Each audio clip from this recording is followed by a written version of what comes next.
Manovra Monti, ha cominciato una settimana di scioperi. Russia, continuano le proteste dell'opposizione a Putin. Dirigenti, i politici si diminuirono gli stipendi. Sport, pallone, lo Palermo perdió in casa sia in campionato che in Coppa Italia. Benedica a tutti. Dopo il chiaro rifiuto del governo Monti di ritoccare i termini dei sacrifici richiesti in questa manovra che chiamarono Salva Italia, i travagliatori, i pensionati e i sindacati di tutte le categorie e di tutta l'Italia decisero di fare una settimana di scioperi.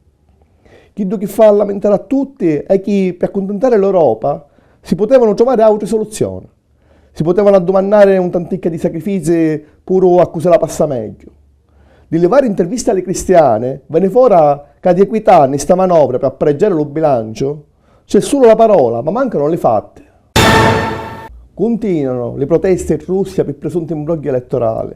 L'11 di dicembre 100.000 furono i manifestanti, soprattutto picciotti di tutto il paese, che addomandarono la liberazione di tutti i carcerati politici, la dichiarazione di invalidità dei risultati elettorali, la dimissione del presidente della commissione elettorale Vladimir Kurov, l'investigazione su tutte le denunce di imbrogli con l'assunzione di provvedimenti punitivi per i responsabili e magari la possibilità che tutti i partiti dell'opposizione possano partecipare alle nuove elezioni più davvero democratiche. Magari tre femmine si spogliarono davanti alla cattedrale dello Cristo Salvatore, vicino allo Cremlino. Si annunziava una nuova protesta per il 24 di dicembre. I ministri della difesa di 5 paesi dello sud Europa, Spagna, Francia, Italia, Malta e Portogallo, e di 5 del Nord Africa, Marocco, Algeria, Tunisia, Libia e Mauritania, si misero d'accordo durante un concubio in Mauritania, lo giorno 11 di dicembre, per creare uno stato maggiore non permanente per interventi in caso di crisi umanitari e di catastrofe, per affrontare in particolare l'amminazzo di Al-Qaeda in lo Maghreb islamico. Lo 9 di dicembre, lo sindaco e l'assessore, lo presidente dello consiglio e i consiglieri comunali di dirigenti si riducevano tutti i stipendi dello 50%. Lo sindaco Zambuto disse che nel suo periodo di sacrifici economici hanno essere i rappresentanti istituzionali i primi a dare l'esempio. Aveva poco di mesi che assai siciliani discorrono e si confrontano per mezzo di Facebook su temi che hanno a che vedere con la Sicilia, la sua storia, la sua identità, la sua autonomia, eccetera. Gli articoli più leggiuti e commentati dello giornale online sono sempre chi che trattano di questi temi. Blog Sicilia e Sicilia Informazioni, due tra le più leggiuti giornali siciliani della rete, pubblicano spesso articoli di questo tipo. Ma di tutto sul rivoglio, le mezzi di informazione tradizionali pare non adunare sinne. E intanto la settimana passata pigliò un pittanza da un nuovo giornale online lo dibattimento sopra chi sa fare in Sicilia con le statue di uno dei pei protagonisti del risorgimento, Vittorio Emanuele II. Si tratta di Link Sicilia che fece un mese di esistenza la settimana passata. Sentiamo come presenta lo suo giornale online lo direttore Giulio Ambrosetti. È il tentativo di fare informazione, io faccio il giornalista nella vita, di fare un'informazione un po' diversa. Lo stesso fatto che stiamo dando spazio a queste tematiche è anche, come dire, il frutto di una riflessione che abbiamo fatto, perché a nostro avviso dobbiamo rilanciare appunto i temi della questione meridionale, dobbiamo rilanciare i temi della storia da riscrivere possibilmente all'insegna della verità. Vogliamo fare quindi un'informazione un po' diversa, ecco, un po' più approfondita. È una scommessa ardua perché pubblicare le inchieste online non è sicuramente una cosa semplice, è una cosa facile, perché spesso online magari le persone si annoiano e preferiscono un'informazione più veloce.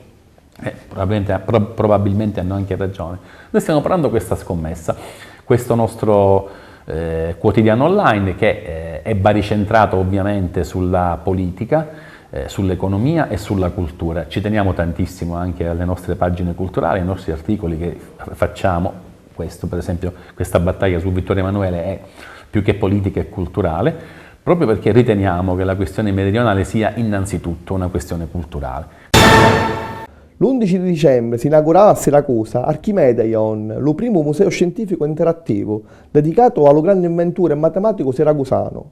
Sono 24 le installazioni tra oggetti interattivi, postazioni informatiche con schermi a tocco di dito e totem articolate in tatilline. macchinari per la guerra e la pace, matematica e geometria, fisica statica e idrostatica e magari un planetario.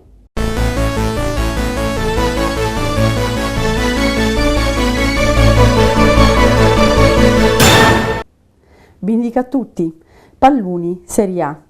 Lo passato sabato un Palermo, laidu e senza idei, perdiu in casa più 1-0 con Luce Sena. Domenica lo Catania ottiene un buon paraggio più 1-1 in talo campo di Atlanta. Ottavi di finali della Coppa Italia. Lo martedì 13 lo Palermo nisciu di lo torneo, perdendo per 4-7 con lo Siena allo stadio Barbera, dopo i rigori. La partita aveva finito 4-4, dopo i tempi supplementari. Campionato spagnolo. Sabato 10 lo Real Madrid e lo Barcellona si incontrarono a Santiago Bernabéu. La partita rispettò le previsioni e fu uno spettacolo. Lo Real Madrid passò in vantaggio dopo solo 22 secondi, ma lo Barcellona riuscì a recuperare e alla fine vincì per 3-1. Rugby. Johnny Wilkinson, considerato uno dei più forti mediani d'apertura di tutti i tempi, annunziò il suo ritiro dalla nazionale inglese, giocò 91 partiti e segnò 1179 punti. Le più importanti furono le che fecero vincere l'Inghilterra, nell'ultimo secondo, la Coppa di Lumunno di 2003 contro l'Australia. Lo 16 all'18 di dicembre a Pulizzi si tiene la quarta sagra di la fasola badda, la caratteristica fasola di forma tunna che si coltiva solo in tale territorio dei Pulizzi. Durante questi 3 giorni musica, concumi, mosce e testamento gratuito di mangiare a base di fasola badda.